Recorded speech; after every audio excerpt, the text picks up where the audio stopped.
सुप्रभात प्यारे बच्चों, कैसे हैं आप सभी। आइए शुरू करते हैं हमारी ये कक्षा बच्चों। आज हम पढ़ने वाले हैं हमारा पार्ट 3, जिसका नाम है बच्चों, यहाँ देखिए, फिसलन। ठीक है, ये एक कहानी है, तो आइए पढ़ते हैं इस फिसलन कहानी को। चलो शुरू करें। सबसे पहले हम पढ़ेंगे पाठ परिचय यानी कि चैप्टर इंट्रोडक्शन। देखो, लोग मनुष्य के चरित्र का एक ऐसा दोष है, सॉरी दोबारा, लोभ मनुष्य के चरित्र का ऐसा दोष है जिसके जागृत होने पर अपने को भला और श्रेष्ठ समझने वाला व्यक्ति भी नैतिकता से फिसल कर कोई भी अनुचित कार्य करने को तैयार हो जाता है। बच्चों, अगर लालच आ जाए मन में तो फिर भी कोई से भी बच्चों बुरा से बुरा काम करने को तैयार हो जाता व्यक्ति, है ना। देखिए, मानव प्रवृत्ति के इसी कमजोर पक्ष को यहाँ दर्शाया गया है। तो आइए अब हम पढ़ते हैं इस पाठ को। देखो, उसे पहली नजर देखते ही मेरे मन में उसके प्रति जुगुप्सा जुगुप्सा पैदा हुई। ठीक है बच्चों, है ना, जानने की इच्छा हुई। तो बिल्कुल गिजी गिजा सा ढुलमुल आदमी सा बस में और कोई सीट खाली नहीं थी, है ना, इसलिए मुझे उसी के पास बैठना पड़ा। ठीक है, सीट का खोल फटा देखकर और भी तकलीफ हुई। तो समझ आया बच्चों, अब यहाँ पे क्या हुआ।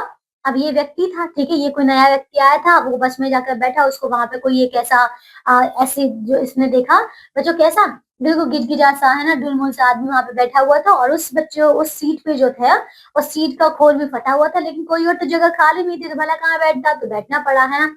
अब क्या हुआ बच्चों, देखो, सीट के भीतर फोम के टूटे टुकड़े झांक रहे थे। ठीक है, तो वह सीट की दुर्गति से बेखबर होकर अमरूद खा रहा था। बच्चों, जो व्यक्ति वहां पे बैठा हुआ था वो अमरूद खा रहा था। अमरूद से निबट कर उसने अपनी अंगुलियां चाटी और जेब से एक नुचड़ा हुआ टुकड़ा निकाल कर लार से लिथड़ी हुई हथेलियां साफ करने लगा। ठीक है, अब बच्चों, उसकी सभी हरकतें मुझे नागवार लग रही थी, मगर करता क्या, सीट पर से, देखो सीट पर तो उसी से लगकर बैठना पड़ा। समझ गए बच्चों, वो बहुत ही गंदे तरीके से खा रहा था, जो भी खा रहा था, लेकिन अब क्या करता, भला बैठना तो उसी के पास पड़ा, है ना। हथेलियां पोंछकर उसने अपने पांव सीट पर रख लिए और घुटनों को बाहों की गिरफ्त में लेकर सोने की तैयारी करने लगा। ठीक है बच्चों, जैसे हम सीट को, जैसे हमारे पैर ऊपर रख के बच्चों हम घुटनों के बल ऐसे हाथ रख के नहीं बैठ जाते, अपना सर उस पर टिका कर, तो बच्चों वो सोने की तैयारी करने लगा ऐसे बैठकर। ठीक है, अब वह, देखो, मुंह घुटनों में होने के कारण उसका सिर पीछे से थोड़ा ऊपर उठ गया। ठीक है, और लंबी चुटियां दिखाई देने लगी। ठीक है बच्चों, लंबी चुटिया थी उसकी। मैं मन ही मन उसके घटियापन को कोस रहा था और साथ ही अपनी तकदीर को भी बुरा भला कह रहा था। ठीक है, तो कह रहा था कि हे भगवान, कितना सड़ा हुआ आदमी साथ बैठने को मिला। ठीक है बच्चों, आगे, बीच में कहीं बस ठहरी और भीड़ का एक रेला पसीने का, देखो, भगगा छोड़ते हुए अंदर की ओर फैल पड़ा। क्योंकि अब बच्चों भीड़ तो थी, गर्मी भी थी, तो बच्चों, है ना, एक और भीड़ आ गई। ठीक है, अब मैं उससे भर सक बचकर बैठने की कोशिश कर रहा था, लेकिन सीटों के बीच वाले गलियारे में सवारियां आ जाने से उसकी तरफ ही सरक कर बैठना पड़ा। तो बच्चों, कहीं पर भी जगह नहीं थी, लोग और भरते जा रहे थे उसे, और उसी व्यक्ति की तरफ जो सरक कर बैठना पड़ा। ठीक है, भीड़ के धक्का मुक्की में दो सरदार अपनी पत्नियों के साथ हमारी सीट के पास आकर खड़े हो गए। वे बेचारे दोनों काफी बदहवास थे। ठीक है बच्चों, काफी थके हुए से लग रहे थे।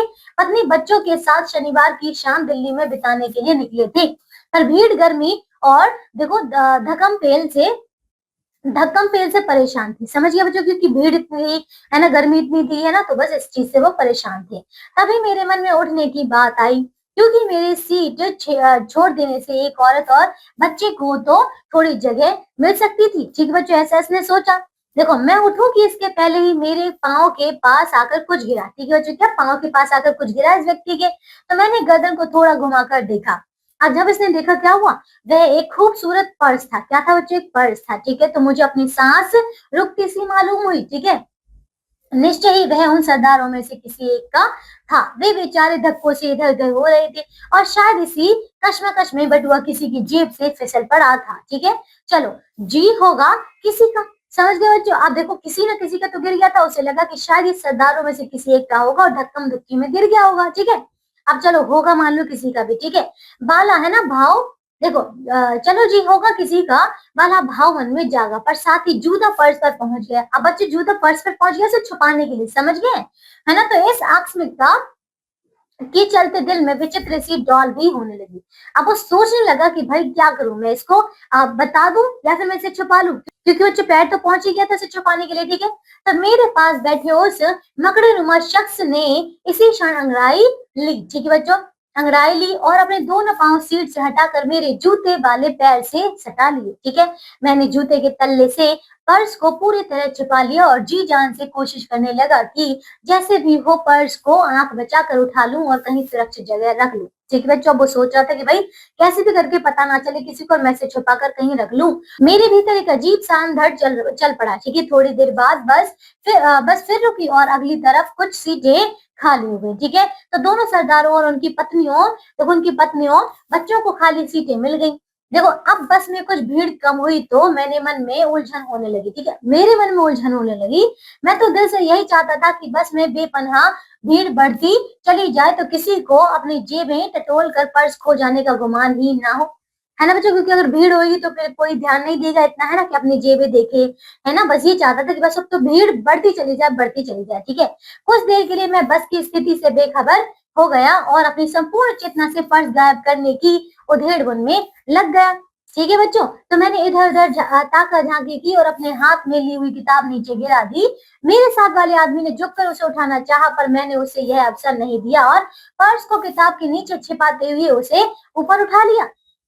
बच्चों, क्या किया उसने, बस अब वो तो कैसे भी करके बचा कर उठाना चाहता था पर्स, तो उसने अपनी जानबूझकर किताबें नीचे गिरा दी और बस उसी से बच्चा अपनी किताब में छुपाकर उसने उस पर्स को उठा लिया। पता नहीं मैं यह सब सफाई से कैसे कर पाया, पर साथ ही तनावग्रस्त होकर पसीने में नहा गया। मैंने तय किया कि अगले बस स्टॉप पर उतरकर मुझे दूसरी बस पकड़नी है। कहीं ऐसा ना हो यहाँ बैठे रहने से रंगे हाथों पकड़ लिया जाऊं। समझ गए बच्चों, है ना, क्योंकि अब वो, देखो, वो भले ही एक अच्छा इंसान होता पहले, लेकिन अब उसके मन में लालच आ गया था, तो इसीलिए अब वो सोच रहा था कि बस कैसे भी करके यहाँ से अगले स्टॉप पर मुझे उतरना है और अगली बस पकड़नी है, नहीं तो यहाँ पे बैठे बैठे तो मैं पकड़ लिया जाऊंगा। ठीक है, हालांकि बस पिछले स्टॉप से कुछ एक मिनट पहले ही रवाना ही हुई थी, मगर मुझे यूं लग रहा था जैसे घंटों से चल रही है। मैं चाहता तो कंडक्टर से कहकर वहीं तत्काल उतर सकता था, पर मैं भीतर से इतना पस्त और हद प्रयास हो चुका था कि मुझ में इतनी सी भी इच्छा शक्ति बाकी नहीं थी कि फुर्ती से कोई निर्णय ले डालूं, क्योंकि अब बच्चे चोरी वाली बात थी। अगर वो चोरी मतलब जल्दीबाजी में कुछ करता तो वो तो पकड़ा जाता। ठीक है, देखिए वो पसीने से तरबतर हो गया था बच्चों को, क्योंकि वो डरा हुआ था, समझ गए। लेकिन अब उसे कुछ ध्यान में नहीं आ रहा था वो क्या करे, है ना। तो पर्स से मेरी चेतना इस कदर जुड़ चुकी थी कि वह मुझसे एक छोड़ते नहीं बन रहा था। बस एक ही ख्याल था कि किसी तरह खिड़की के नजदीक पहुंच जाऊं तो बटुए से रुपए निकाल कर खाली पर्स खिड़की के बाहर फेंक दूं। बच्चों, यही करते हैं चोर लोग, है ना, कि उसमें से पैसे निकाल कर पर्स फेंक देते। तो उसने सोचा कि बस कैसे भी करके मैं खिड़की के पास पहुंच जाऊं। ठीक है, लेकिन खिड़की से लगे बैठे उस मरगिल्ले भूत को उठाने का कोई ठीक सा बहाना भी मेरे उड़ते दिमाग में नहीं आ पा रहा था, है ना। भला वो क्या करता, कैसे उठाता उस व्यक्ति को, है ना। तो मैं पर्स को जेब में रखने का जोखिम उठाने ही जा रहा था कि पास वाले ने मेरे हाथ की किताब देखने के लिए हाथ बढ़ा दिया। ठीक है, उसने कहा कि लाओ भाई, मुझे किताब देखनी है तुम्हारी। ले ली। अब बच्चों वो हाथ बढ़ा रहा था। ठीक है, देखिए सत्यानाश, मैं बुरी तरह से हिल गया, है ना बच्चों। वो तो डर गया कि भला इसको पता तो नहीं चल गया। यद्यपि उसे पता नहीं था कि मेरे हाथ में पर्स किसी और का है, पर मुझे पर्स छुपाने की कोशिश करते देख सच्चाई ताड़ गया था। देख रहे बच्चों, उसे समझ तो आ गया, क्योंकि किसी की हड़बड़ाहट देखते तो भी समझ में आ जाता कि जरूर इसने कोई ना कोई गलत काम किया है। ठीक है, तो देखो फलतः अब भंडाफोड़ में देर नहीं थी। मेरे और उसके बीच किताब के लिए हल्की सी झीना झपटी हुई और मैंने किताब उसे दे दी। ठीक है, उसने पॉवर्टी टू पावर नामक उस पुस्तक को उलट पलट कर देखी और अपने लिए फिजूल सी चीज समझकर एक आध मिनट में ही वापस लौटा दी, क्योंकि अब उसमें तो उसके लायक कुछ था नहीं पढ़ने के लिए। ठीक है, तो उसने लौटा दी। इसी समय बस में अगली सीट से हंगामा शुरू हुआ। ठीक है, और एक सरदार ने सीट से उठकर इधर उधर उछलकर शोर मचाना शुरू कर दिया बच्चों, क्योंकि उसी का ही तो पर्स था। तो जैसे उसे पता चला उसने शोर शराबा करना शुरू कर दिया, है ना बच्चों। जांच पड़ताल शुरू कर दी। वह अपनी हिप पॉकेट और दूसरी जेबों में जल्दी जल्दी उतावली से हाथ डाल रहा था। जरा देर में ही परेशान हाल उस शख्स ने सीटों के नीचे झुक झुक कर कुछ तलाशना शुरू कर दिया।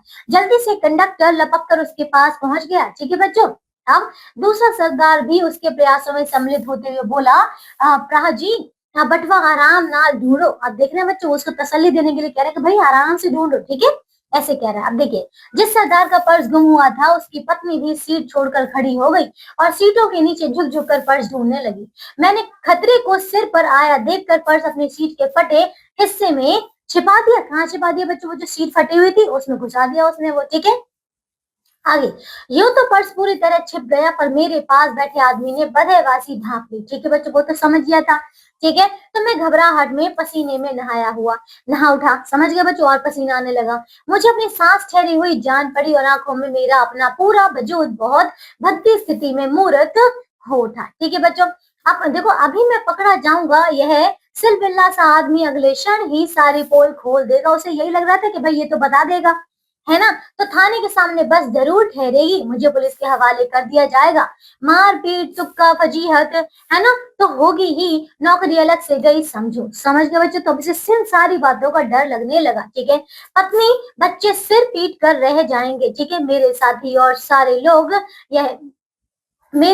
सगे लोग यह हरकत सुनेंगे तो उनके मुंह दुख और आश्चर्य से खुले के खुले रह जाएंगे। ठीक है बच्चों, तो ये सारी वो कल्पना करने लगा।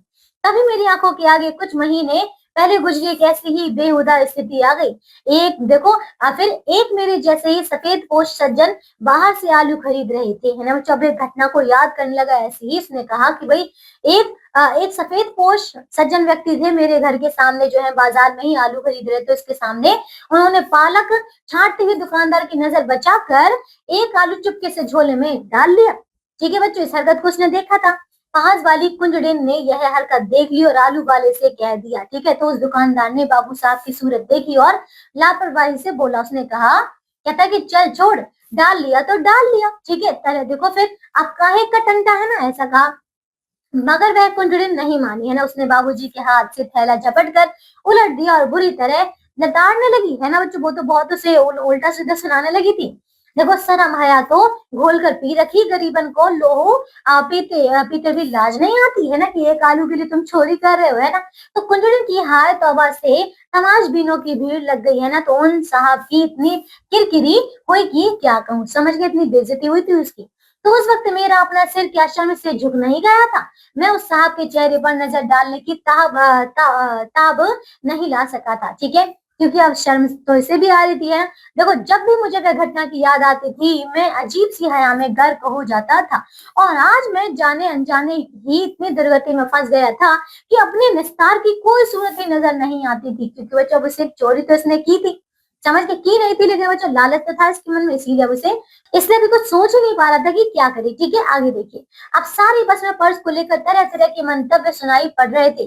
कोई कहता था एक एक आदमी की तलाशी ली जाए, एक दो आदमी आगे की तरफ से और एक दो आदमी पीछे की तरफ से, सबकी जामा तलाशी लें। ठीक है बच्चों, ऐसा बच्चों तय हुआ। ठीक है, तो एक और कह रहा था कि जिसने पर्स चुराया होगा वह अब तक बस में काहे को बैठा होगा, है ना। तो एक और ऐसा कह रहा था।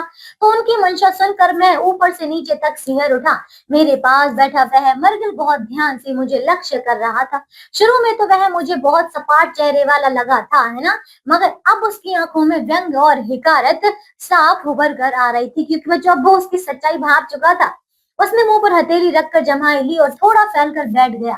उसकी पसलियां मेरी पीठ में गड़ने लगी, लेकिन मैं उससे एक शब्द भी नहीं कह सका, क्योंकि अभी तो डरा बैठा था, भला क्या कहता, है ना। पर अब बार बार मन हो रहा था कि उसके पांव पकड़ लूं और आंखों ही आंखों में भंडाफोड़ से बचने की याचना करूं, है ना, क्योंकि ये चाहता था कि भाई कुछ भी करके ये ना कुछ बोल दे, है ना।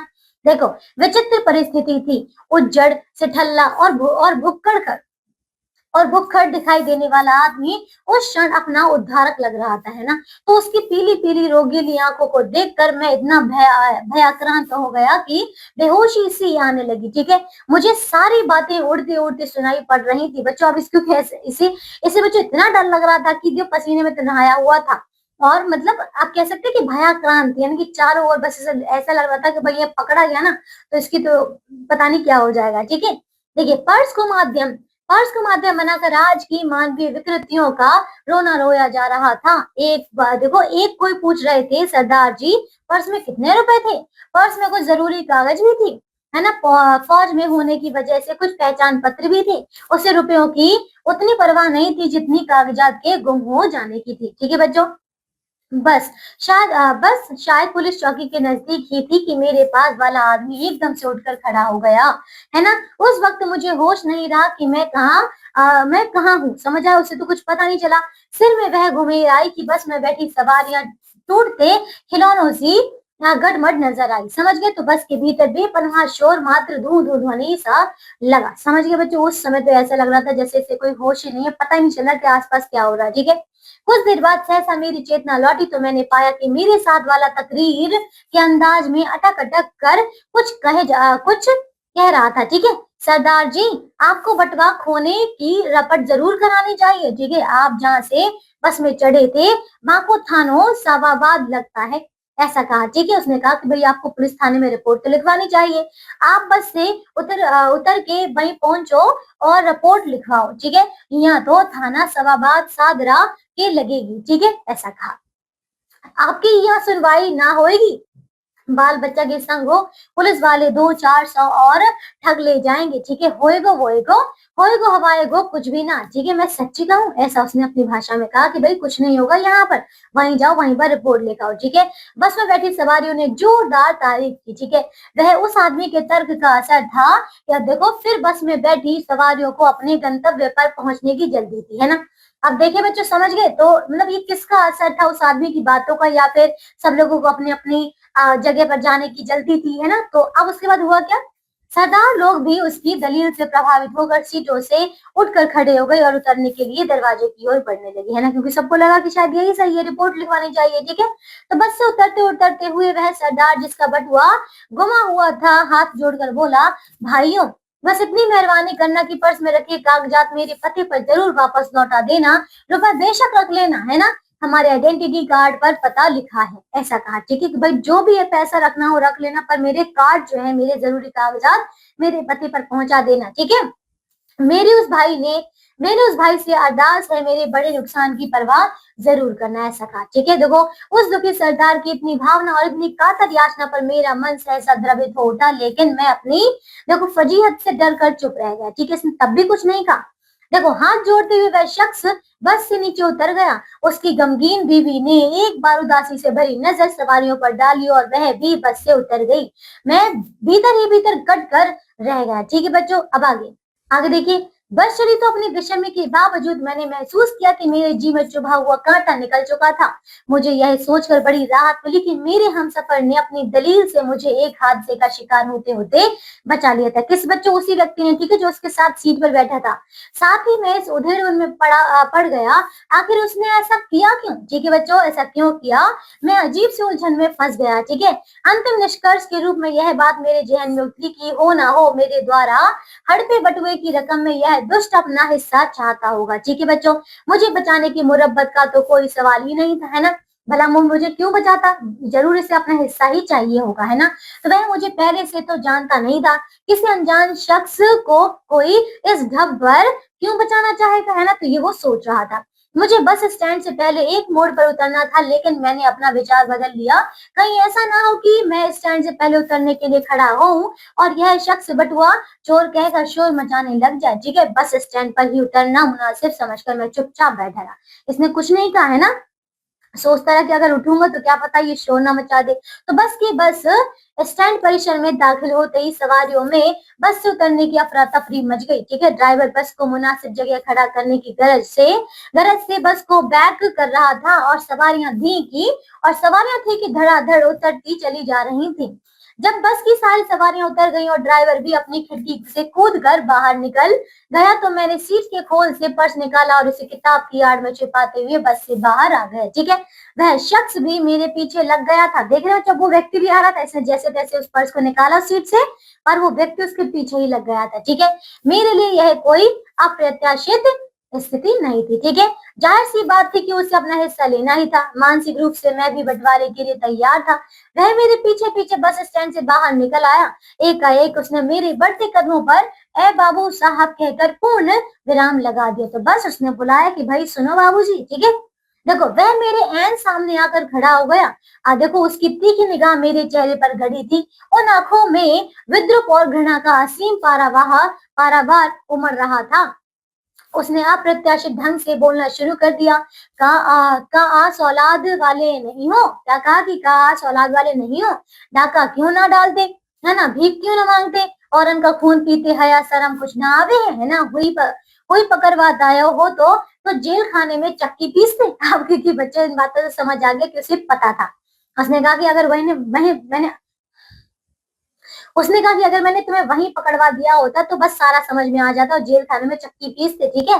बाल बच्चा सरकन पे भीख मांगते नजर आते है ना, लानत है या आप बेयाई पे, ठीक है। एक ही देखो, वह एक क्षण अपनी उखड़ती सांस संभालने के लिए ठहरा और मेरा मखौल उड़ाते हुए बोला, कहा कि बटवा लेके भागे तो ऐसे जा रहे हैं जो बड़ी मशक्कत की कमाई कलई होए, ठीक है। कबम कसा लेते कमाए के खाए है तुमने, ऐसा कहा कि कभी तुमने मेहनत करके कमा के खाया भी है। उसके माथे की नसें तन गई थी, गर्दन पर नसों का मोटा जाल फैल गया था, सूखा चेहरा उत्तेजना में अत्यंत भयंकर दिखाई पड़ रहा था। मैं समझ नहीं पा रहा था कि क्या करूं, उससे कैसे निपटूं, ठीक है। मेरे कुछ भी करने पर या कहने से पहले उसने झपट्टा मारकर बटुआ मेरे हाथ से छीन लिया और उसमें से रुपए निकाल कर मेरे मुंह पर फेंक मारे, समझ गए, है ना। अब बटुआ अपनी गिरफ्त में लेकर वह बड़बड़ाया, कहा कि क्या कहा कि तो जैसे कसाई तेजे उम्मीद भी ना है कि वे गरीब के कागज पत्तर ई लौटाल देखो, ठीक है, और कई तारियां अब इनने मैं ही वापस करूंगा। तो उसने क्या कहा कि आप मतलब तुमसे तो ये उम्मीद नहीं है कि तुम उसके कागज पत्र जो भी उसके डेटा है जो भी उसकी जानकारी दे दोगे, मैं ही भेजूंगा, ठीक है। उसका आगे बोलना रुक गया, वह लगातार खांसने लगा। मैंने महसूस किया कि मेरा गला खुश्क हो रहा है, ठीक है। मेरी आंखों और सिर से आग की लपटें सी निकल रही थी और वह भी एक ऐसे आदमी के सामने जो शायद कभी और वक्त में मुझसे घरेलू नौकर रखने की प्रार्थना करता तो मैं उस पर ध्यान तक न देता। तो देख रहे हैं, आज उस व्यक्ति के सामने ये बहुत ही डरा हुआ था और कुछ नहीं कह पाया, ठीक है। तो ये थी बच्चों हमारी कहानी, समझ आया। आइए अब हम पढ़ते हैं इसके शब्दार्थ, वर्ड मीनिंग बच्चों। देखो, जुगुप्सा यानी कि घृणा, यानी कि हेट्रेड। दुर्गति यानी कि बुरी हालत, बैड कंडीशन। भरसक का अर्थ बच्चों यथासाध्य, है ना, टू द फुलेस्ट। बदहवास यानी कि बौखलाया हुआ, है ना, डिस्ट्रीब्यूटेड। शख्स यानी कि बच्चों व्यक्ति, पर्सन। फिजूल यानी कि बच्चों बेकार, फ्यूटाइल। मंतव्य यानी कि बच्चों मंशा, डिजायर। द्रवित का अर्थ बच्चों पिघला हुआ, मेल्टेड। फजीहत यानी कि दुर्दशा, प्लाइट। विद्रूप यानी कि गुस्सा, एंगर। अप्रत्याशित यानी कि अनजान, अनएक्सपेक्टेड, ठीक है। तो बच्चों ये सारे शब्दार्थ आपको याद करने हैं। अब है श्रुत लेखन यानी कि उच्चारण अभ्यास। तो चलिए बच्चों आप लिखिए इन सारे शब्दों को और बोलिए। नैतिकता, हथेलियां, घटियापन, सवारियां, अंगड़ाई, बधेवासी, सिलबिल्ला और तमाशबीना। समझ गए। तो इन सारे शब्दों को आप लिखिएगा। तो अब बच्चों आगे दिया आपको अभ्यास, तो इन सारे अभ्यास के प्रश्नों को आपको पूरा करना है। तो आज के लिए सिर्फ इतना ही। अब हम मिलेंगे अगली कक्षा में एक नए पार्ट के साथ। मुझे आशा आपको ये पार्ट बहुत अच्छा लगा होगा, ठीक है। तो हमें लालच नहीं करना चाहिए कभी भी, ठीक है ना। तो बस अपना ध्यान रखिएगा और अच्छे से पढ़िएगा। बाय।